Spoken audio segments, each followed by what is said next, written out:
Ma'am, we can start.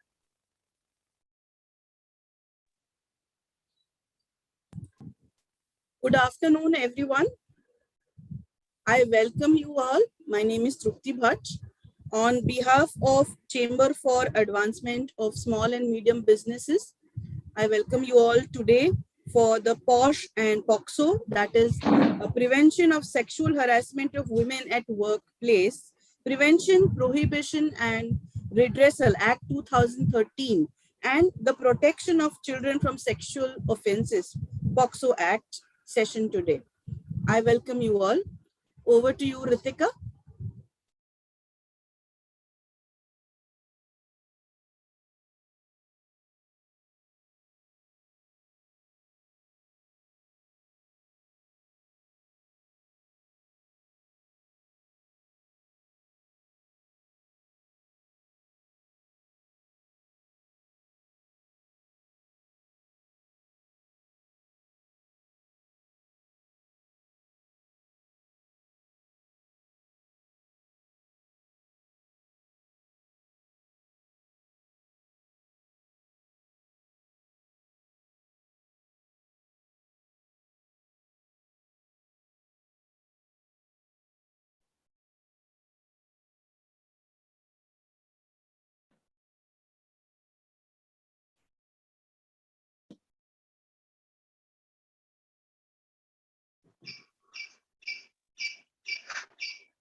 Hello.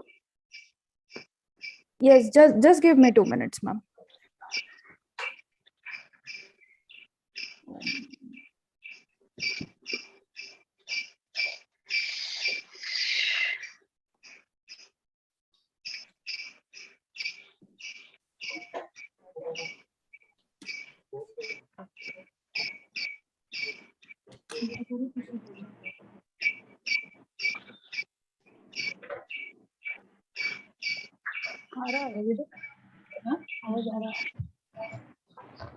Until then, I'll request everyone to please mute yourself, and we'll have a session at the end.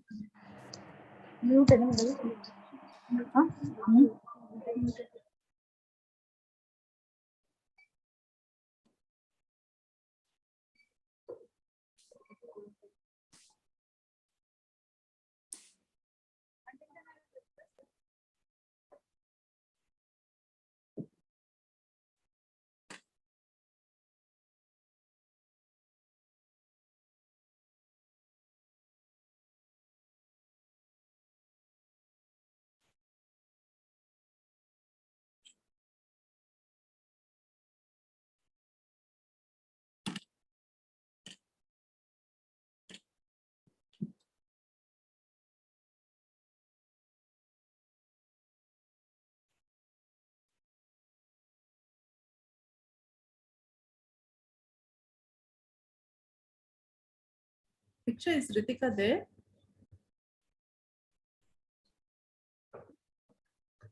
No, Ritika ma'am has not joined.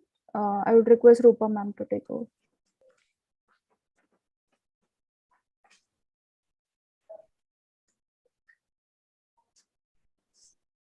So I'm going to introduce Chamber for Advancement of Small and Medium Businesses.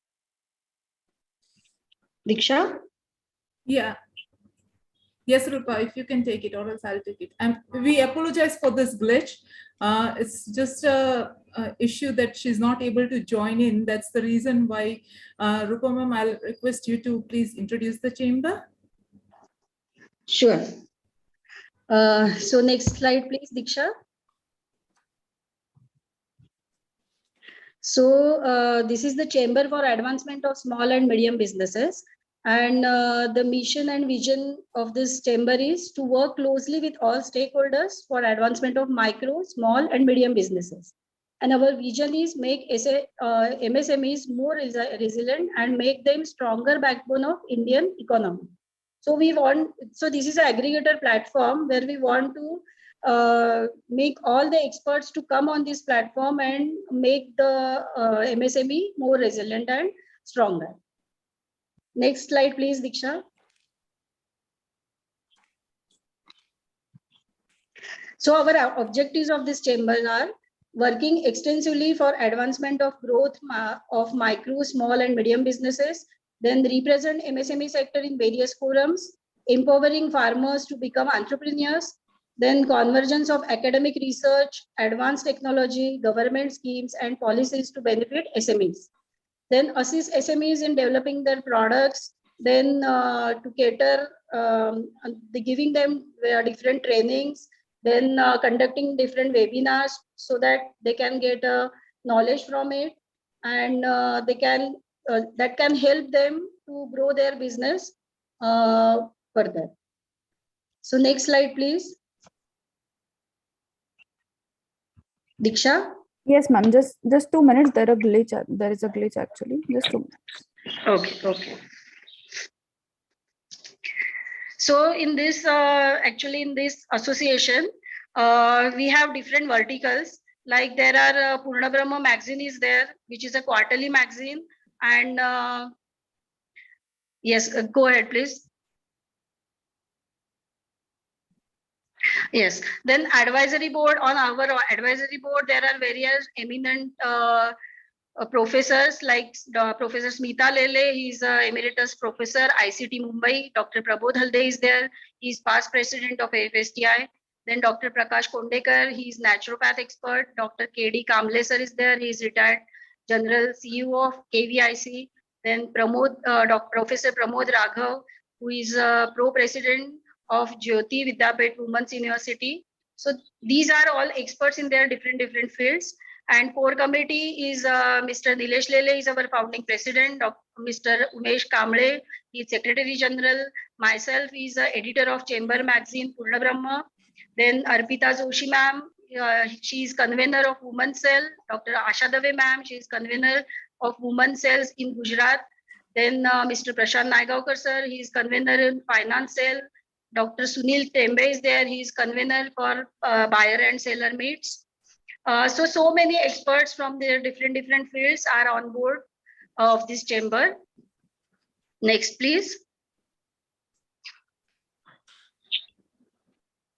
Then we have different initiatives taken by this chamber.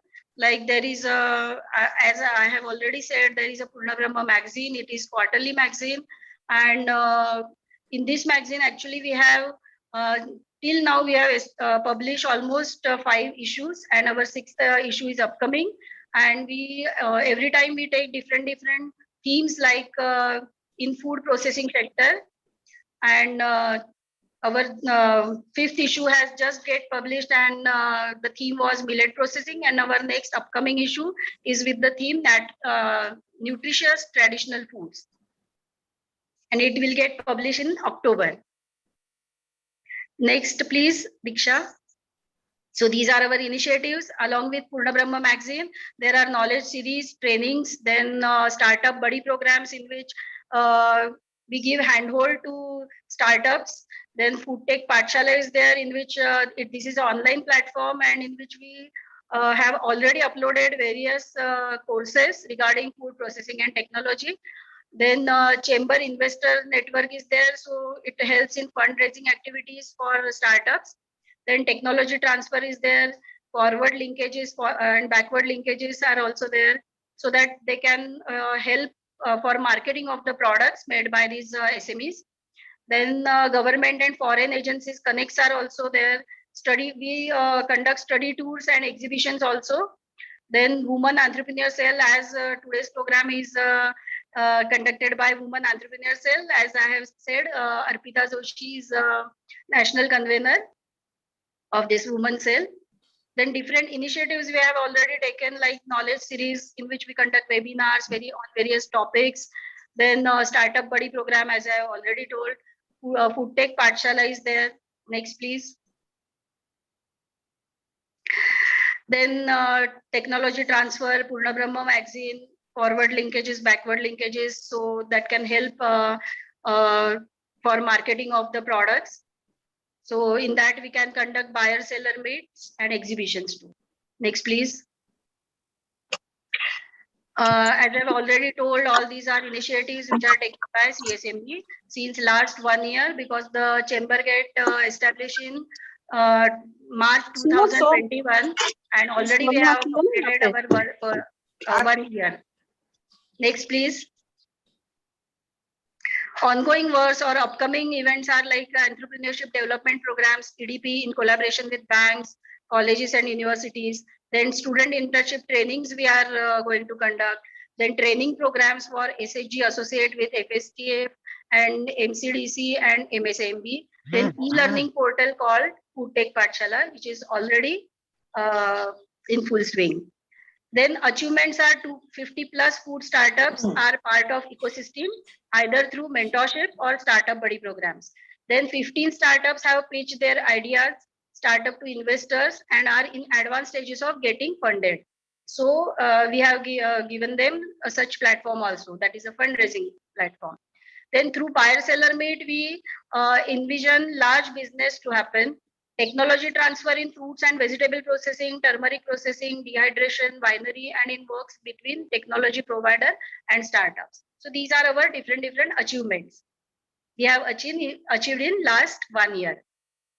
Then other membership benefits are also there. Events, initiatives by partners, webinars, virtual meets, and live events hosted by Chamber, and support partner events to be free subsidized for members. So these are the different benefits members of Chamber can get. Chamber office is at, actually it is at Bandra Kurla complex and in Mumbai, BKC. And for Chambers member, free access and usage of Chamber office at BKC Mumbai for client or team meetings. So this is an additional advantage for members. Then these are the membership fees with different categories. Like silver category is there for micro sector, the fee is very nominal, 2,500. Then silver category for life membership of 20 years, the fee is 25,000. Affiliate category is there mainly for students and farmers, and the annual membership is just 500 only. And affiliate category life membership for 20 years, the fee is 5,000. So I appeal all the attendees in today's program to be member of the Chamber, and this is our president's on behalf of our president, Mr. Nilesh Lele, I am talking, and this is his number, and you can connect any of the core committee member to get the membership or to avail the benefits and all from Chamber. So thanks a lot.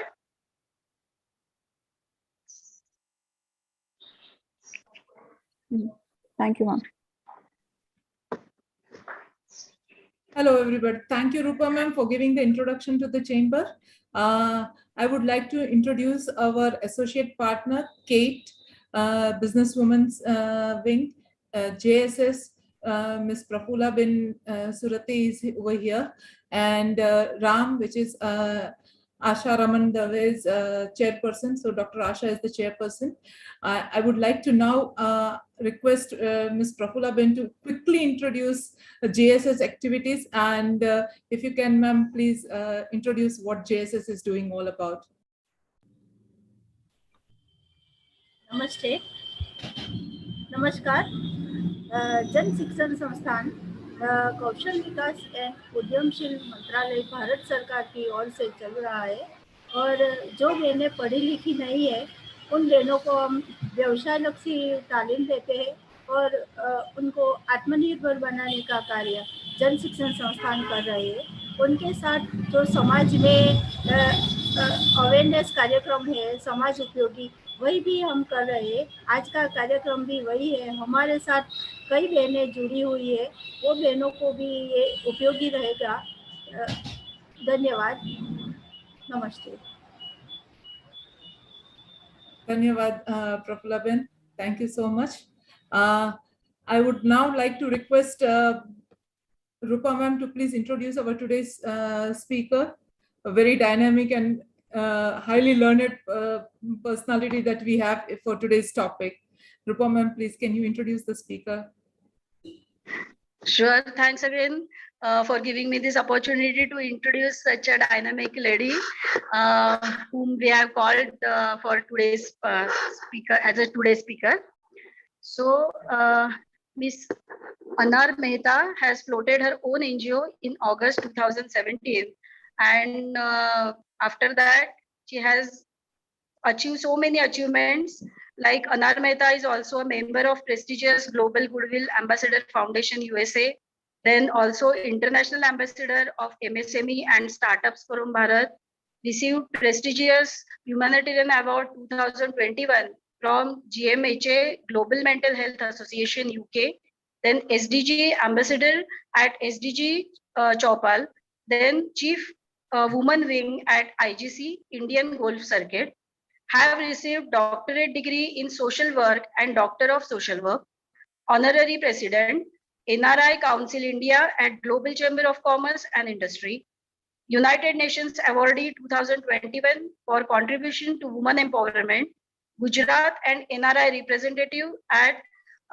Trinovation Foundation, then co-author of book Falling in Love with India. Anar Mehta is also national president of Russell of Book Club and board member, global advisor of GMHA, chairman of Overseas Chapter Women's Wing at Indian Golf Circuit, Gujarat State Chapter President at MSME and Startups Forum. Anar Mehta has also received Asia's Outstanding Woman Leadership Award, International Commissioner of Hindustan Scouts, and Anar Mehta received Inspirational Leadership Award 2021 by International Human Rights Advisory Council, All India Council of Human Rights, Liberties and Social Justice. So welcome our speaker, eminent speaker, to this Chambers platform, and we are eager to hear from you. Thanks, madam. Thank you. Thank you so much for the warm welcome. Am I audible? Yes, ma'am. Yes. Good afternoon, friends. First of all, I want to thank Chamber of Advancement of Small and Medium Business for giving me this lovely opportunity to represent my idea regarding POSH and POSCO Act. And I'm very thankful to my dear friend, Mrs. Arpita, that I can represent my passion today with you. Today, I'm going to discuss, first of all, about the POSH Act. Actually, what's the POSH Act? I'm going to put some light on the purpose of the POSH Act, right? The Sexual Harassment of Women at Workplace, which is Prevention, Prohibition and Redressal Act 2013, commonly referred as the POSH Act. 2013 is an Indian law enacted with the objective of making workplaces safer and protecting women against sexual harassment for the prevention and redressal of complaints of sexual harassment and for that matters connected therewith of thereto. The law was made effective in the whole of India on December 9, 2013 by the Ministry of Women and Child Development. This is what the purpose of the POSH Act was.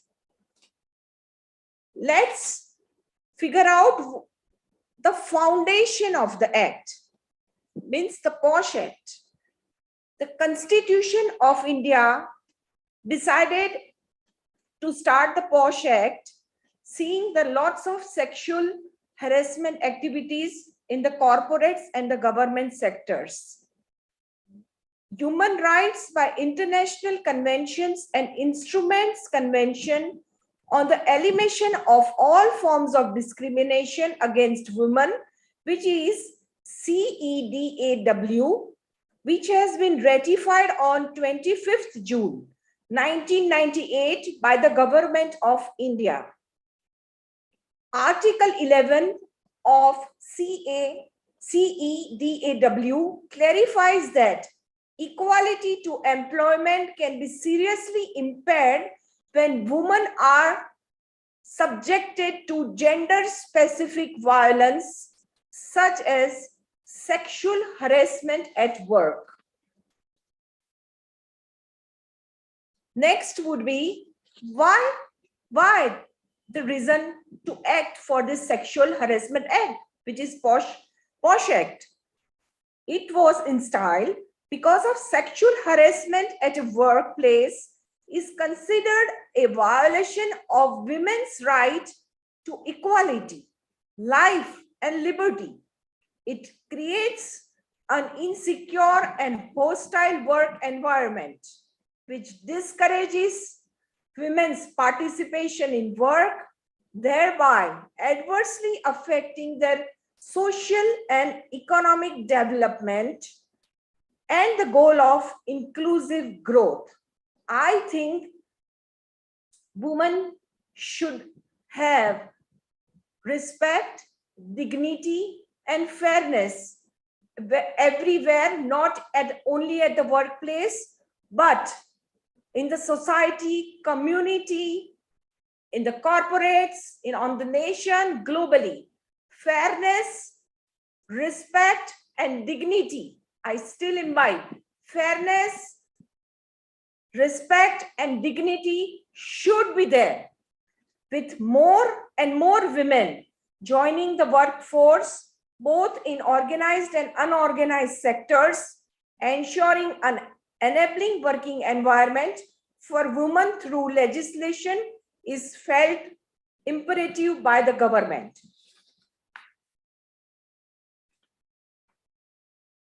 Let's go to the rights by the constitutes. Number 1, it's very technical and I think one should understand it thoroughly. Article 14 and 15, which embodies the concept of equality and prohibits discrimination on the grounds of religion, race, caste, sex, or place of birth, or any one of them. Second is Article 19, give fundamental rights to all the citizens to practice any profession or to carry out any occupation, trade, or business. The right proposes the availability of an enabling environment for women that equity is safe and secure in each and every aspect. The last one is Article 21. The right to life and personal liberty includes the right to live with dignity, and in the case of women, it means that they must be treated with due respect, decency, and dignity at the workplace. The important terms which I would like to throw some light on are, number 1 is employee.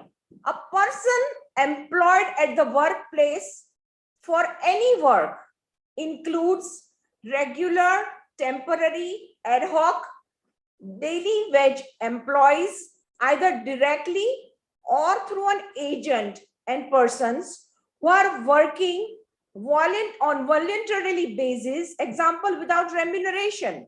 The term also includes contract workers, probationers, and trainees. Second is employer. A, any department, organization, undertaking, establishment, enterprise, institution, office branch, or unit which is established, owned, controlled, or wholly or substantially financed by funds provided directly or indirectly by the appropriate government or the local authority or a government, company or a corporation or a cooperative society. This is about the employer. B, any private sector, organization, or a private venture undertaking, enterprise, institution, establishment, society, trust, non-governmental organization, unit, or service provider carrying on commercial, professional, vocational, educational, entertainment, industrial, health services, or financial activities including production, supply, sale, distribution, or service. These are very important terms. The third is hospitals or nursing homes. any sports institute, stadium, sports complex, or a competition or a games venue where residential or not used for training, sports, or other activities relating thereto.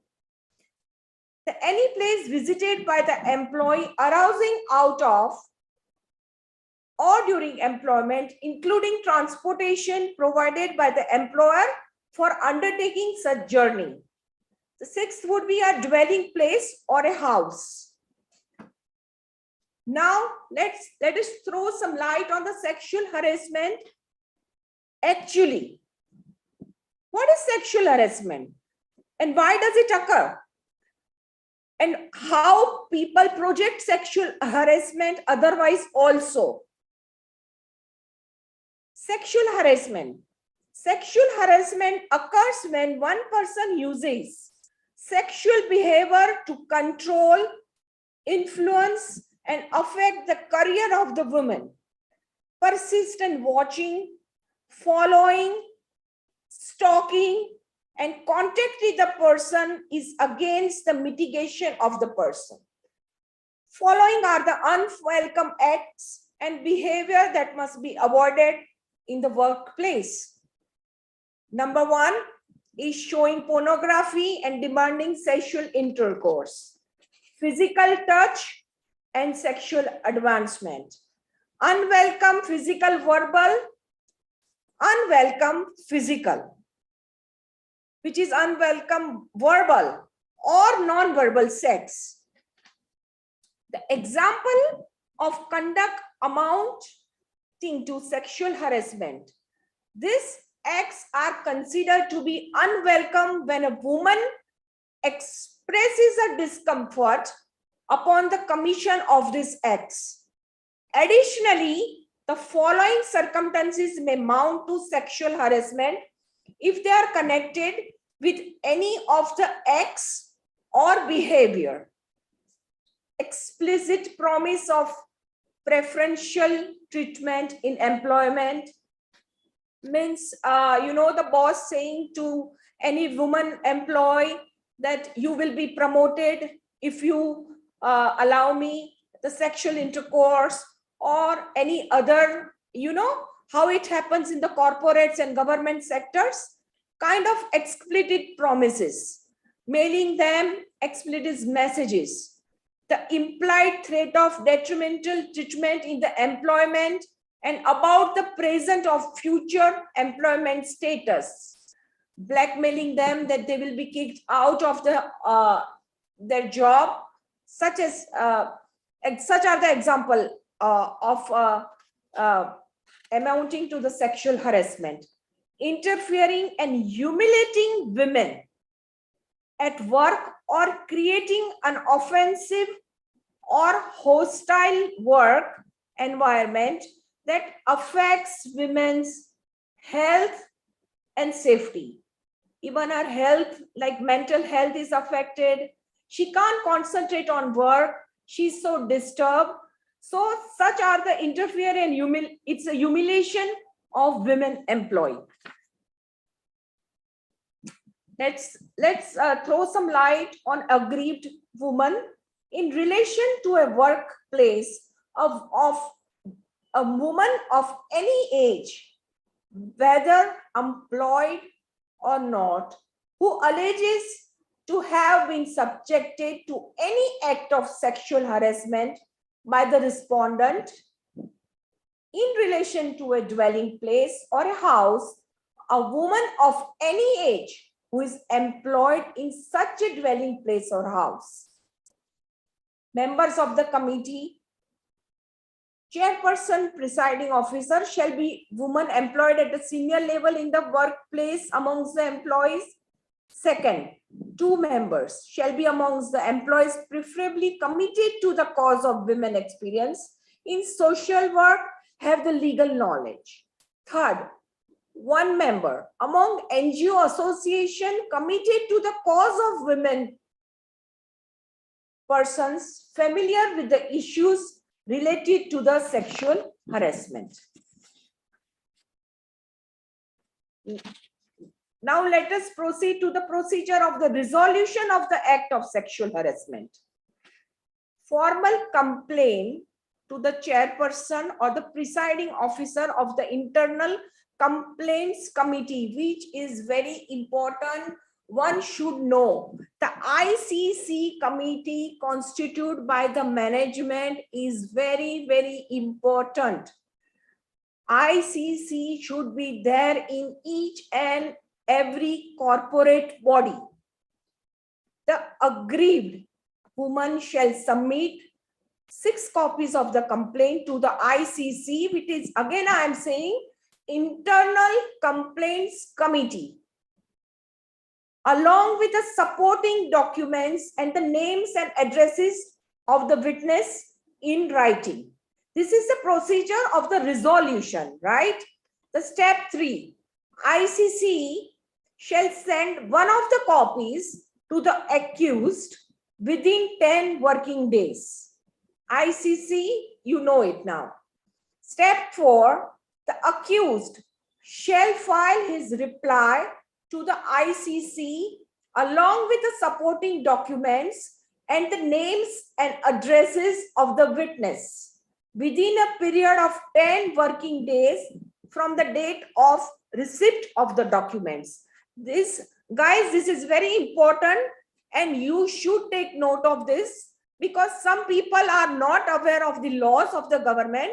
So you should spread this thing in your society and community also. This, which whatever I am talking right now, the procedure of the resolution is very, very important from step 1 to 4.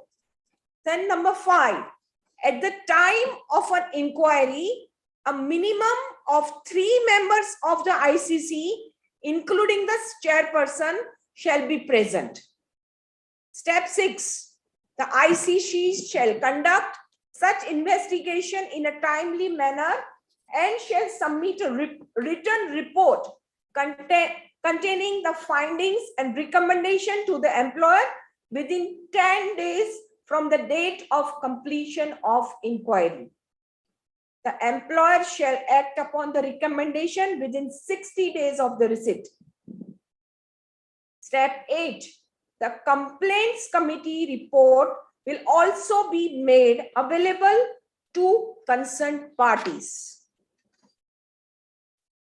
Now, what are the duties and obligation by the employer?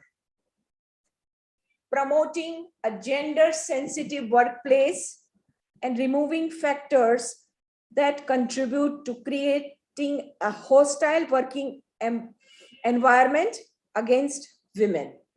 Formulate and widely disseminate an internal policy declaring the prohibition, prevention, and redressal of sexual harassment at workplace. Organize workshops and awareness programs at regular intervals for sensitizing employees on the issues of workplace sexual harassment and organizing orientation programs for members. Provide necessary facilities for dealing with the complaint and conducting an inquiry, which is the internal committee, which I said ICC. Provide assistance to the aggrieved woman if she chooses to file a complaint in relation to the offense under any law for the time being in force. Treat sexual harassment as misconduct under the service rules and initiate action for misconduct. Prepare an annual report with details on number of cases filed and the disposal and submit the same and monitor the timely submission of reports.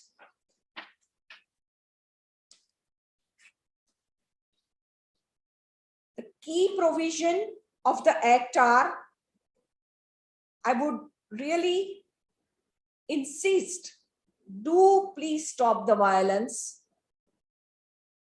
applicability and scope, extent of sexual harassment, workplace and employee, complaint committee and mechanism. That is very, very important. That's ICC, conciliation and redressal process, punishment and compensation.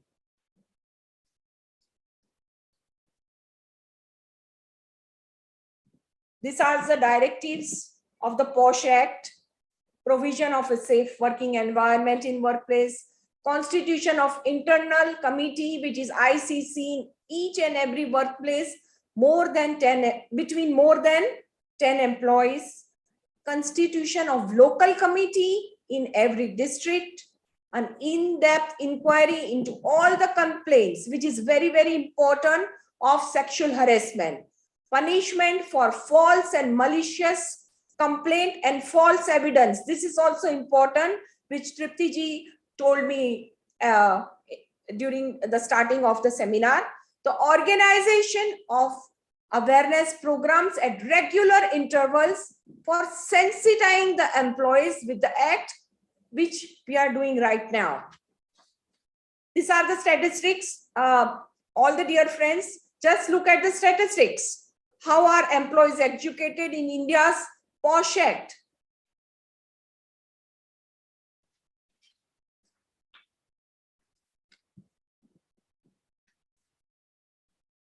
Lastly, I want to say that the benefits of the POSCO Act are: they are employed regularly, temporarily, ad hoc or daily wages basis. They are employed directly or through an agent or a contractor. They are employed with or without the knowledge of the principal employer. They are employed for remuneration or on a voluntary basis. The terms of employment are expressed or implied.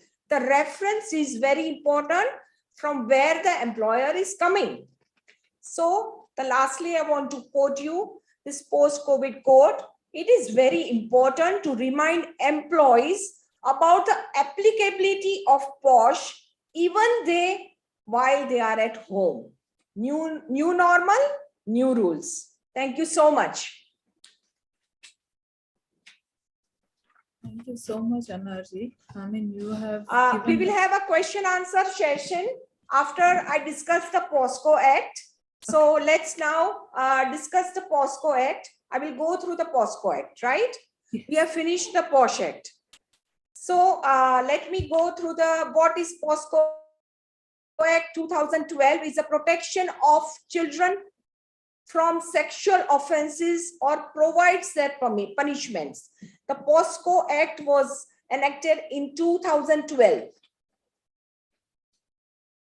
Can we have the slides for the POSCO Act?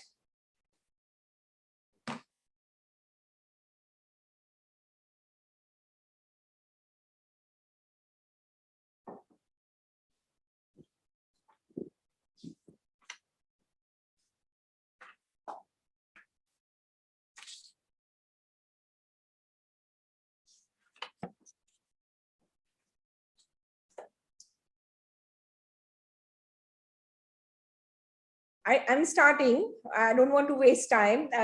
She will, yeah, the slides will be on soon.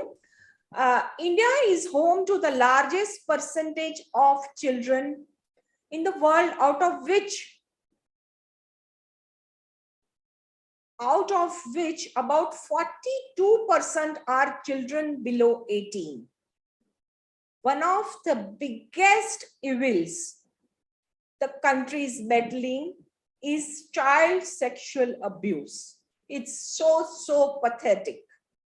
In order to address the problem of CSA through less ambiguous and more stringent legal provision, the POSCO Act was formulated in June 2012.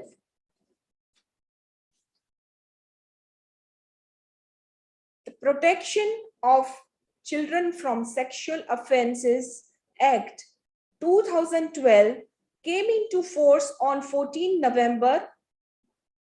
The act was passed in the Indian Parliament in May 2012. The act under its ambit defines a child as a person below the age group of 18 and is gender neutral and is a clear definition for all types of sexual abuses like sexual harassment, penetrative and non-penetrative sexual abuse, and pornography. Right now, the pornography thing is going on in not only in our India, but globally.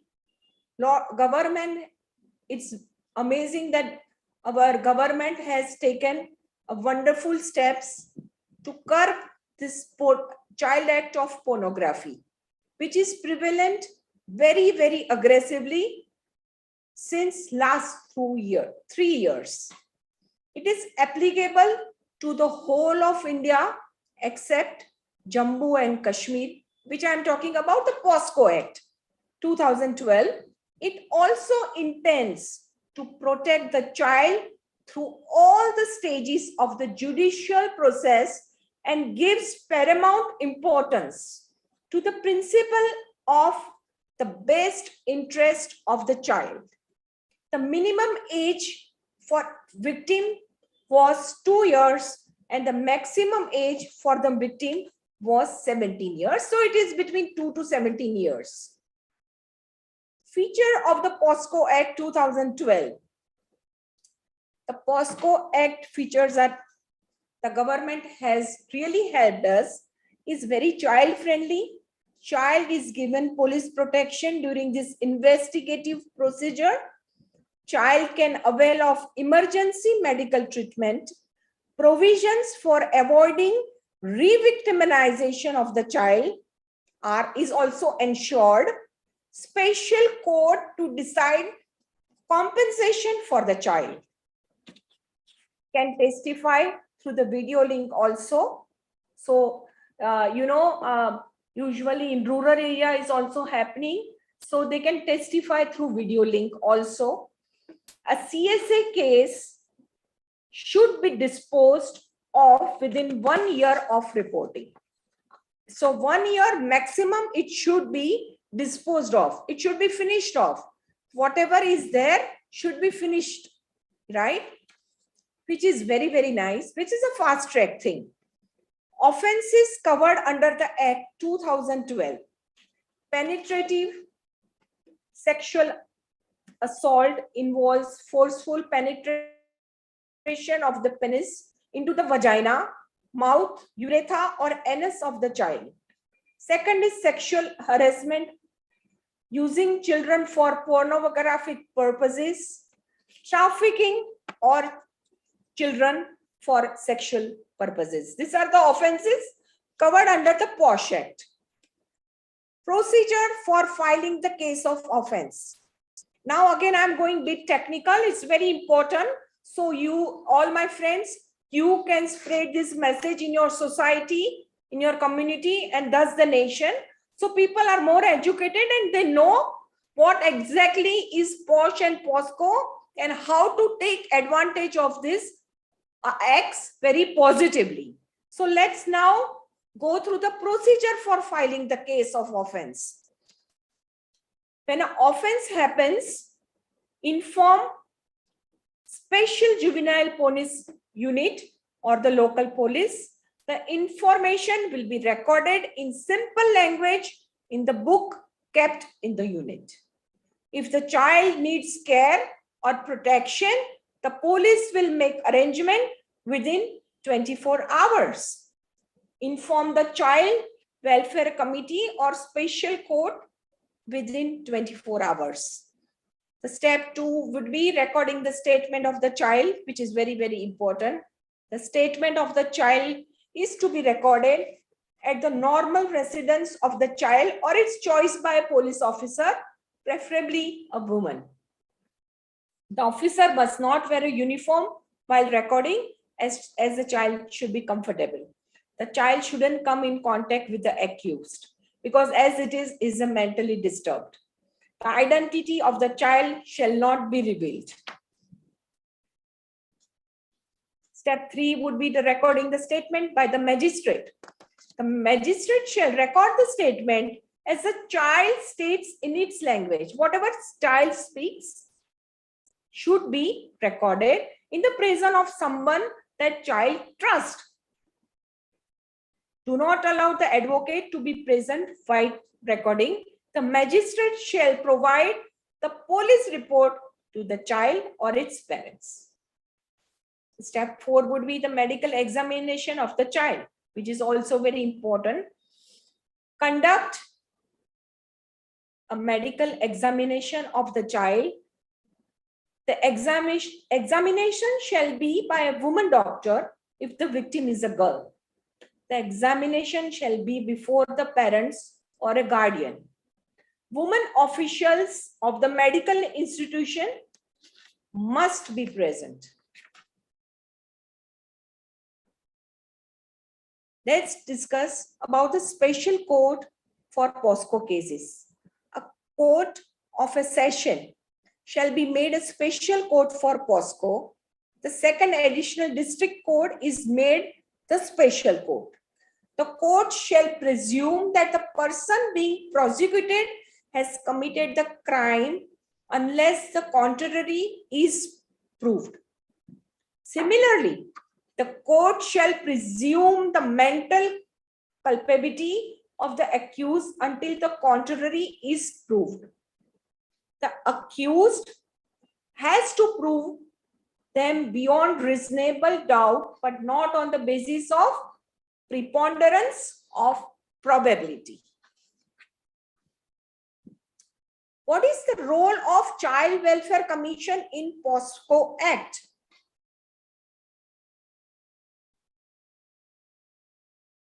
Child Welfare Committees, which is CWC, play a vital role under the POSCO Act. Cases registered under this Act need to be reported to the CWC within 24 hours of recording the complaint. My friends, just look at this. Child Welfare Commission should take into account the opinion of the child to decide on the case within 3 days and conclude whether the child should remain in an institution or with the family. The CWC should nominate the consent of the child parent guardian, another person who the child trusts, a support person to assist the child. Child should be comfortable. That's very important during the investigation and trial of the case. Special Juvenile Police Unit, which is as SIPU. What are the activities of SIPU is rescue or rehabilitation of child victims, counseling, visiting schools, colonies, orphanages, and the other places. Conduct awareness classes for women and children. Shadow patrolling at railway stations, bus stands, pilgrim centers, and tourist places. And the petition inquiry. How the petition is taking place, the SPIU should take note of it. Let's look at the statistics. Protection of Child from Sexual Offense Act, 29 states, total incidents and victims. UP has the maximum child abuse, and to follow is West Bengal.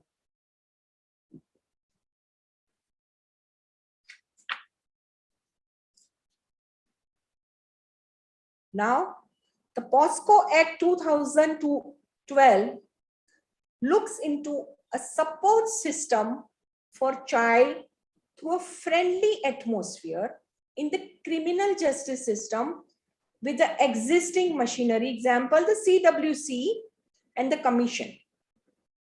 The positive aspect is the appointment of a support person for the child who would assist during the investigation, pre-trial, trial, and post-trial.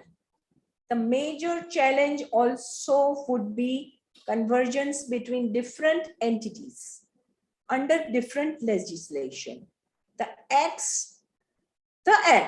make it mandatory to report to the police an offense defined under POSCO Act 2012. That's about it, friends. Make a promise to protect children each and everywhere.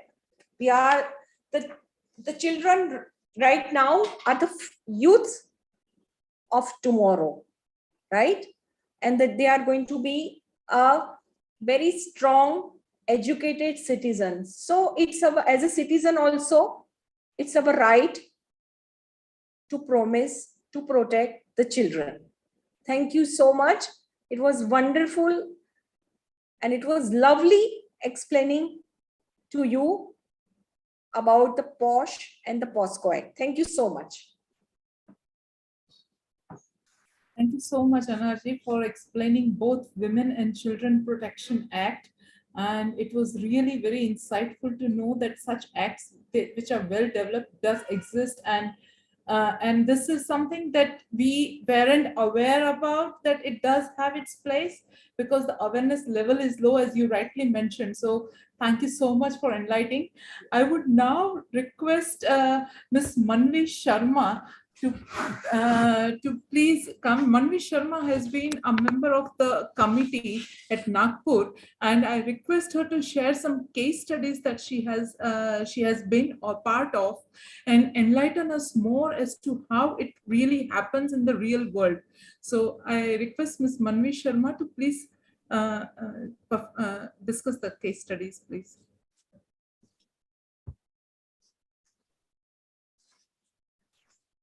Good. Ma'am, should we start the presentation? Yeah. Good afternoon, everyone. Thank you. I thank Chamber for Advancement of Small and Medium Businesses for giving me opportunity to present the case study on prevention of sexual harassment of women at workplace, Prevention, Prohibition and Redressal Act 2013. I am presently working as Assistant Director at Central Agmark Laboratory, Nagpur. Next, please. So, Internal Complaint Committee, Dr. Anar Mehta has already told about regarding this. It comprises of one of the senior level women, which is called presiding officer, and 2 members should be women, and 1 woman should be from NGO or any association. You can have the members depending upon the organization. You have the strength of organization, number of employees accordingly, but the minimum 50% should be the woman in the ICC. And if ICC is not there at the or at the district level, LCC should be there, local complaint committee, whose chairperson would be the eminent woman in the field of social work. 1 member should be the woman working in district, taluka area, 1 woman from the NGO, and one of the women should belongs to SC, ST, BC category, and 1 woman should be from the social welfare background. Next, please. So I will explain the steps already explained by Dr. Anar Gupta, but the sequence I will tell. The first is the preliminary inquiry or the fact-finding inquiry. When a complaint is received from aggrieved woman directly or through administrative authority, the complaint should be filed within 3 months of the instance. Then the committee try to ascertain truth of the allegation by collecting documentary evidence as well as recording statement of witnesses, including the complainant. And if complaint is found true and the respondent is guilty, the charge sheet issued by the disciplinary authority. And if no, then internal complaint committee or local complaint committee submit the report that no evidence to prove the allegation is found. But if the complaint is found to be false, misleading, malicious, action is recommended or can be taken against the complainant also.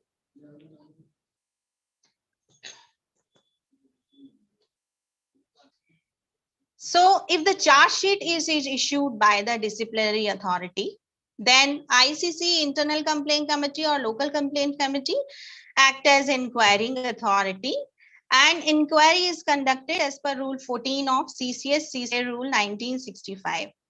And if all the charges given in the charge sheet are admitted by the respondent, then there is no need of inquiry and directly the action gets done as per Rule 15 of CCA rule. But if the charges are denied by the respondent and reply of the respondent is not convincing, then documents are forwarded to the complaint committee for further inquiry. Disciplinary authority also appoints the presenting officer to present evidence on behalf of prosecution before complaint committee or inquiry authority. Complaint committee then summons the presenting officer as well as the charged officer. If charged officer admit the charges, no need to inquiry further, recommended for action. But if no, then inquiry is conducted. The charge officer may be suspended before or issue of charge sheet if his continuance in the office will prejudice the investigation. For example, if the charged officer is itself is the higher authority or the boss of the company, then in that case, he can be suspended for a period of 3 to 6 months or till the inquiry is conducted. Next.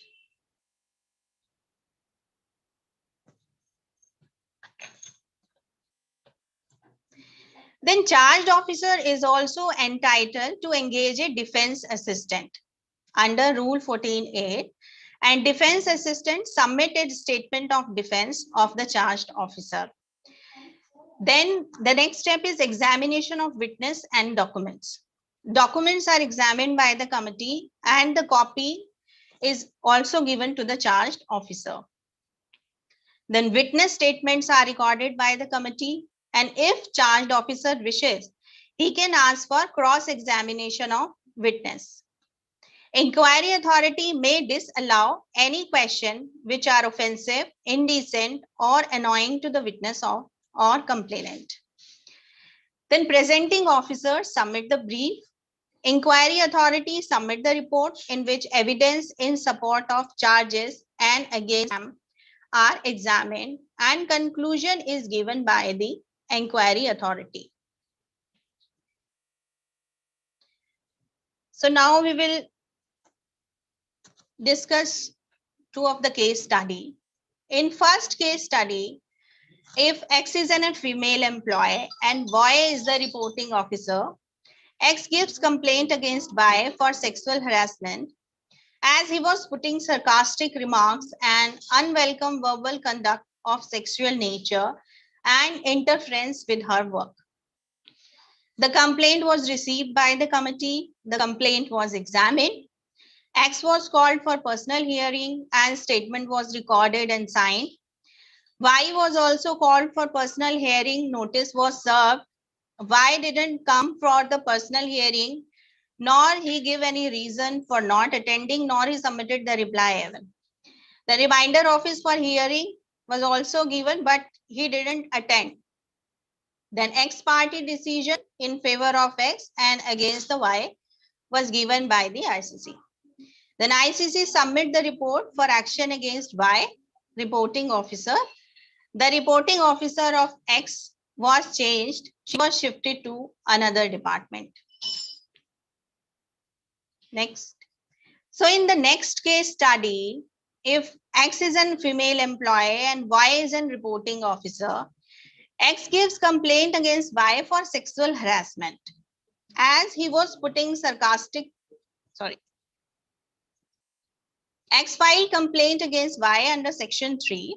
Reasons were increase in work responsibility, issuance of office memorandums for non-completion of work, non-sanctioning of leaves, degradation in APR, deduction of wages. In that case, the X was called for personal hearing and statement was recorded. Y was called for personal hearing and written reply also received. He denied the charges. During the personal hearing, X narrated the incident of unwelcome behavior. Complainant also submitted the list of witnesses. Witnesses were given summon and statement of witnesses were recorded. Witness 1 say, yes, there was unwelcome behavior. Witness 2 say, maybe, may not be. Witness 3 say, no. Witness 4 say, I don't know. These are the witnesses which was given by the complainant itself. Next. So witness statements cannot prove the incident as only one person has given the positive response. Then further, committee has decided to examine the documents, files and record. They have examined the documents, and after scrutiny, all the points raised in the complaint were found true. But the same reasons were also for the other staff members. Other staff members were also given more responsibility. Other staff members also, there is a non-sanctioning of leaves. Other staff member also, there is a degradation in their APR. And the ICC, the main role was to find out the reason, whether the reason is sexual harassment or not, was the question. X again called for personal hearing and proofs, if any. X suggested 2 more witnesses. Y again called for personal hearing and records. 2 more witnesses were examined, and witness 5 say no. Witness 6 also say no, there was no unwelcome behavior. Then ICC submit the report that fact in inquiry were found to be correct as per section 3(2). Like implied or explicit threat of detrimental treatment in her employment, as he was issuing the OMs to give instructions like he will take disciplinary action for non-completion of works. So there was implied or explicit threat about her present or future employment status also. He was degrading the APR. She was working very nicely and having 8 or 8.5 initially, and then suddenly he has given only 6 marks. Then interference with her work or creating an intimidating or offensive or hostile environment for her. But all the witnesses and all the documents, it states that the reason was not the sexual harassment, and it was not related to section 2(n) of the Sexual Harassment of Women at Workplace Prevention, Prohibition and Redressal Act 2013. So no action was recommended against Y, and relief was given to X. She was transferred to another office. So these are the powers of the committee to make the recommendation depending upon the complaints.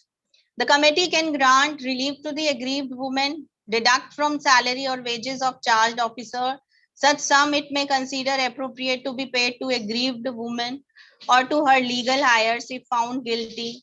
Any amount outstanding at the time of cessation of services of the charged officer due to retirement, death, or otherwise may be recovered from terminal benefits payable to the officer or heirs. Committee may recommend action to be taken against complainant if allegation is malicious, false, or has produced any forged or misleading document. So this is very important. You cannot file the complaint any of the officer without any proofs, and if they are false, the ICC will take note of it, and they are very strict in that case. And the committee may also recommend action against witnesses, and if such witness has given false evidence or produce any forged or misleading document. And the whole inquiry is to be completed within a period of 3 months or 90 days, and they should submit the report to the disciplinary authority. Thank you.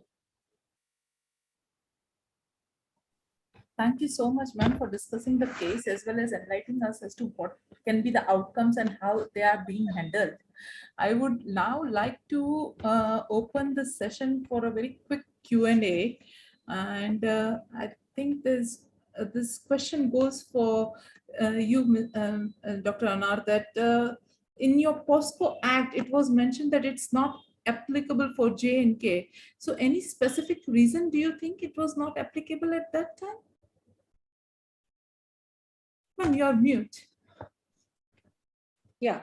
because when the Civil Code 370 was implied there, and during the lockdown, there were lots of cases about the child abuse. The government thought it should enact the POSCO Act in different terms, with only local police and the local CWC, which is a child commission, to operate there, not to mix up the thing with India.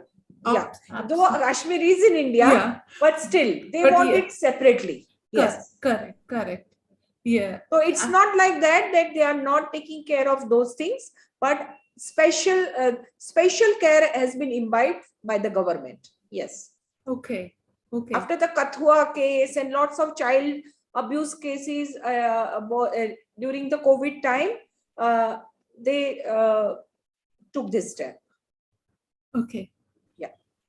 I think we have got one Malika Singh who has raised the hand. Malika, would you like to unmute yourself and ask the question?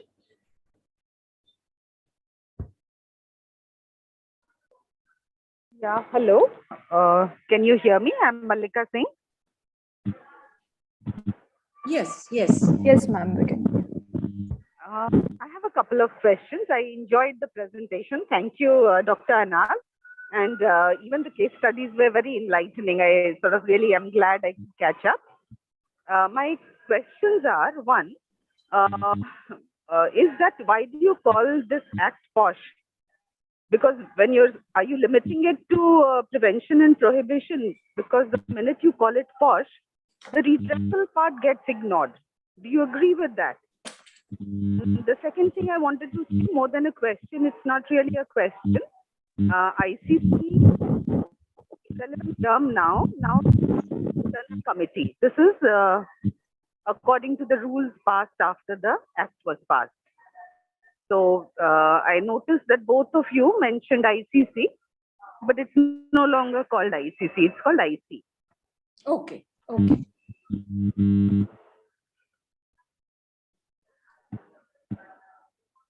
And so you want to know why the POSH is called PROT? Because it is protection of women against sexual harassment. It's purpose, or the protection of women against sexual harassment. That is POSH.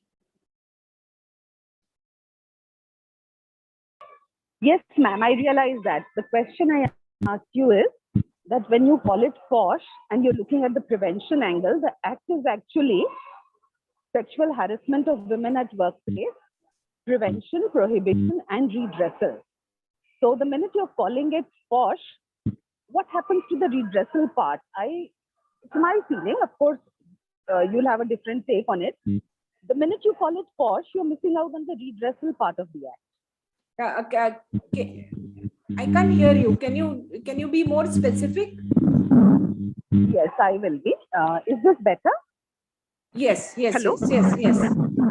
Yeah. What I want to say is that a lot of people call the act POSH, whereas the act is more than prevention. The act is prevention, prohibition, and redressal. So I'm always curious to know that why do people call it POSH and limit it to prevention, whereas redressal is such a big part of it. Is my question clear now? Yes, absolutely.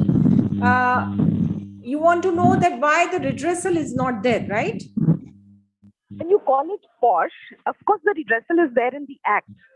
The act very clearly says sexual harassment. But when you call it POSH, then is not the redressal part getting neglected? That is my question. Not at all, ma'am. I went to you must have gone through my presentation. The remedy, the redressal is the remedy. The remedy part is there during the POSH Act. Of course, it's there. Yes. It's not the redressal part is not limited. Oh, thank you. The remedy part is there in the POSH Act. Yes. can you see the recording? I went to specifically I stated that the redressal part is there at the end of my presentation. It was there. The remedy part is there. Yes. Yes, ma'am, it is there. We did go through. Ma'am, Malika ma'am, if you would like, you can definitely listen to our pre-recorded, because this is getting live on YouTube. So you can listen to it anytime. And if you still have any doubts, definitely can write to us and we'll get it clear to you as well. Yeah, Arpita, you can send my email ID to her. That would be really helpful to her. Sure. Definitely will do that. Thank you so much, Anaji. I have got one question as well, that when we say this POSH Act, yet the implementation, I mean, when it comes to, expressing that, yes, we have been a victim, or there is a lot of negativity associated. So what are your thoughts as a woman, and as women to women, if I ask you, what do you think, how can we overcome such how can we be open and speak about such things that has happened? What do you think, Anaji, could be your views on it? Arpita, you are talking about that the women have inhibitions regarding it? No. When it comes to open up and say, when you do a complaint, I mean, at that time, a lot many things as a woman, lot many factors does affect you to. Correct. I got it. The women are very society conscious. They are family conscious. That what in my my workplace, what people will say, what in my family they will say. They are very, very society conscious, especially in 2-tier and 3-tier cities. The women are very conscious to open up and do such complaint. But I would advise, absolutely, you are right. I would advise each and every woman, which I quoted previously also in my presentation, that women should be handled with fairness, respect, and dignity. If these 3 criteria is not implied each and every place, not only in workplace or society or community or in their family, they should be bold enough to go and take their decision regarding the POSH Act. Correct. Thank you so much. Though the POSH Act is about only the workplace, but otherwise also there are several other acts also. Mm-hmm. So the women should be very, very strong to stand up, and yes, her dignity is more important rather than the consciousness. Correct. Absolutely. So every woman should know that. Yes. Now we have come across, Arpita, that lots of women are coming out of this shell, and they are taking part in all this. Yes. That you've rightly mentioned, tier 2 and tier 3, we can see that change happening in tier 1 cities, but when it comes to tier 2 and tier 3, that's where it is there. Yeah, absolutely. I do agree. To be. So NGOs like us, we are having the awareness campaigns and everything to make them alert and give them confidence, so they can be bold and brave enough to enact the complaint. Yes, absolutely. I have one more question also. Yes. Like when it comes to children, what is your view? Should we incorporate such formal education? Should we incorporate this awareness? Because now it is not just either it's a woman or a man, girl or a boy, but it has to be there in every. I have seen that now boys have their own puberty spurts and stuff that happens when they undergo a lot many hormonal changes. Even the women's girls also have when they start their menses and stuff. So all this awareness thing, what do you think? Should it be incorporated into formal education? Absolutely. The POSCO Act 12 is between the child between 2 to 17 years. So the schools, the schools, again, the NGOs, the other community programs are creating self-awareness programs about the body languages, about the good touch, bad touch for the child, and more they are becoming vigilant, and so they know they are not being abused. Yes, absolutely. And it should be there in day-to-day education also. Yes. Yes. Now the schools have started, Arpita. Metro cities have started already, but in the 2-tier, 3-tier cities, the self-awareness program about the good touch, bad touch, child abuse, the POSCO Act have been enacted in the schools, and the NGOs such as us help them in bridging the gap. Yes. Okay.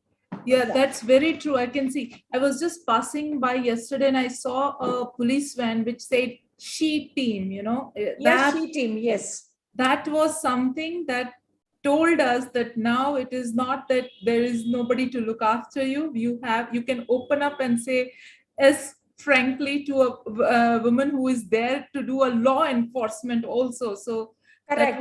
And government is so helpful since 3 to 4 years. The lots of helpline numbers are also been enacted. So we have to be more aware, and then we can, and it's very easy. So now EFIR is also there. So we have to be very educated in this matter. Yes. So people who are educated, even though they don't know about all such things, so this type of webinars, seminars help them to get educated and reach to the, the what acts are there and how they can help themselves. Yes. Yes. Thank you so much, Anaji. I've got one question for Manviji as well. That Manviji, you mentioned that there is some grant funding. So I was just, as you have been into this, can you enlighten that when a victim is undergoing, like say for 3 months, he or she is not attending the office, what do you think? Are they paid or are they not paid during that time? Yeah, they have been paid. They have been paid. There are two options. Either they can be transferred to another department or another area, or they can be given the paid leaves. Okay. Yeah. So paid leaves are also provided. That's nice. Yeah. That's nice. Great. It is already written in the Act itself. Oh, okay. It is written in the Act. I will just tell you how much period they grant. Any is it like based on the institute to institute that this amount is decided, or is there any fixed amount that is decided by the government? It is not the fixed amount. It depends upon the committee decision and depending upon the charged officer. Like I have already given, the sum can be deducted from the salary, or if the person is going to retire, because we cannot give, disciplinary authority cannot take long inquiries. In that case, the retirement, even the money can be withheld, and this money can be given to the aggrieved person. So it depending upon the ICC how they can decide, or the disciplinary authority how they want to take action on a particular complaint. It depends upon the severity of the complaint and the aggrieved woman and what she has gone through. Yeah. So it depends upon the severity of the complaint and the incident. So in that case, committee is always ready. Like you were telling me, the women are not opening up. My personal suggestion is that we should open up. If we feel that this is bad touch, like madam has said, if we feel it is unwelcome behavior for me, for one person, it can be unwelcome behavior for one woman. It can be a welcome behavior for another. Like if somebody is saying, you are looking very sexy, you are looking in this outfit very good, but one will take it in a positive, or one may take in another way. So it depends on you how to take, how you feel. Correct. So whatever you feel, if you feel it is not right, then you can file a complaint ki so and so has done this, given verbal things. Okay. So accordingly we can stop him. We can tell them, we will give them instruction ki it should not be done, because it is not under the office decorum, it is not under the code of conduct. So it depends on that. We should not be keeping all these things in our own mind, in our own heart, that I am feeling bad something, but still I am not telling to my boss or the higher authority or filing anything against a complaint, because I think my work will hamper, what the people will say. So all these things we should overcome, because nowadays the laws are framed in in accordance with the complaint filed with that, and for the safety and the prevention. Because if one person is not saying, and it may happen with the another person, it may happen with the third person. So we should think, if it is happening to me, the another could be the next victim. So in order to prevent the further continuance of these things, or continuance harassment, either physical or mental harassment, we should stop it at the point, like nip the evil in the bud itself. So I suggest we should take priority and we should open up. If it is right, if I feel it is wrong for me, then we should give the complaint. Okay, that's very good. Thank you so much for explaining it. Just 1 minute. I want to answer the question for Trupti. Yeah. Trupti ji, she team means safety, health, and environment, which is and code for the she team: safety, health, and environment. And Trupti ji asked me a question that the POSCO Act is misused. Just 2-3 lines. The punishment for false or malicious complaint and false evidence is, it's for Trupti ji, where the Internal Complaints Committee, which is ICC, arrives at a conclusion that the allegation against the respondent is malicious, or the aggrieved woman or any other person making the complaint has made the complaint knowing it to be false, or the aggrieved woman or any other person making the complaint has produced any forged or misleading document, it may be recommended to the employer to take action in accordance with the provisions of the service rule applicable to her or him. So it's gender equal. Whatever punishment for false or malicious complaint, it's a provision of the law. They should be enacted with enough proof. Yes. Sure. Thank you, ma'am. Thank you so much, Anaji. And I request to the audience that if you have any question, do write us. We will we have shared, I mean, Diksha, you can put down Anar Mehta's email ID so they can share their questions to her. And as ma'am has been very grateful, to share her email ID. So thank you so much, Anarji, for sharing that. Yeah. Thank you for giving me this wonderful opportunity and wonderful audience. Very interactive audience. Yes. Thank you. It was a really nice session, and thank you, Manviji, also for sharing such an insights, because absolutely, it was so technical. It was very, very interesting for me also. Yes. Thank you so much, Manviji. It says that doing vote of thanks is the most difficult task, because no matter whatsoever you say, there are always some things that says that thanks is not just the right word. But however, unfortunately, due to limitations of my vocabulary, I'm here to now officially give vote of thanks. First of all, I would like to thank all our associate supporting organizer, Kate, Ram, JSS. Prafulaben has been a wonderful audience also today. And thank you, Prafulaben, for sharing कि आप जो activities कर रहे हैं उसमें किस तरह से गवर्नमेंट की, क्योंकि आप गवर्नमेंट के साथ है तो बहुत अच्छा है कि आपने ये सब शेयर किया कि कौन कौन सी एक्टिविटी हो रही है और महिला के साथ आप काम कर रहे हैं. So thank you so much Prafullaben. I also would like to thank our eminent speakers, Dr. Anar Mehta and Dr. Manvi Sharma, that because of you, we have been enlightened with such a law that we were not knowing, and now we know how well we can be protected. So thank you, both of you, for sharing such an insightful knowledge about your topics and enlightening us. And I would like to thank all my CSMB teammates, our president, Mr. Nilesh Lele, and our whole Women's Cell team to make this webinar such a wonderful success. I would also like to give my thanks to our backend team, Diksha and Rohit and other team members, without whose support we were not being able to do such a live stream everything. And definitely technology is there, but there has to be some manual hand to control it. And that's what our backend team has done. And thank you for your support. And I would like to end this webinar of today's and please, the audience, one request, do keep in touch with us, like our YouTube channel, like our all social media handles. You'll come to know many things that we are bringing out inside this world that you can use to upgrade yourself. So just like and share and to support us. Thank you all so much. Thank you. Thank you so much. Thank you. Thank you so much. Thank you. Thank you.